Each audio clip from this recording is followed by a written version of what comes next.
കേരള രാഷ്ട്രീയത്തിൽ സമീപകാലത്ത് ഏറ്റവും കൂടുതൽ ചർച്ച ചെയ്യപ്പെട്ട യുവ നേതാക്കളിൽ ഒരാളാണ് രാഹുൽ മാങ്കൂട്ടത്തിൽ.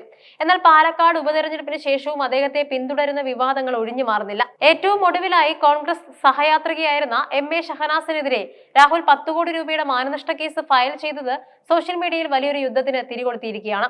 ഈ കേസിന് പിന്നാലെ ശരണ്യ എം. ചാരു എഴുതിയ കുറിപ്പ് ഷഹനാസ് പങ്കുവച്ചതോടെ രാഹുലിനെതിരെ ഗുരുതരമായ ആരോപണങ്ങളാണ് ഉയരുന്നത്. ഇത് കേവലം ഒരു നിയമ പോരാട്ടത്തിനപ്പുറം സ്ത്രീവിരുദ്ധത, സാമ്പത്തിക സ്രോതസ്, രാഷ്ട്രീയ ധാർമ്മികത എന്നിവയെക്കുറിച്ചുള്ള വലിയ ചർച്ചകളിലേക്കാണ് വഴിമാറുന്നത്. രാഹുൽ മാങ്കൂട്ടത്തിൽ 10 കോടി രൂപയുടെ മാനനഷ്ട കേസ് ഫയൽ ചെയ്തുവെന്ന വാർത്ത പുറത്തു വന്നതോടെ സോഷ്യൽ മീഡിയയിൽ ഉയർന്ന പ്രധാന ചോദ്യം അതിന്റെ സാമ്പത്തിക വശത്തെക്കുറിച്ചാണ്.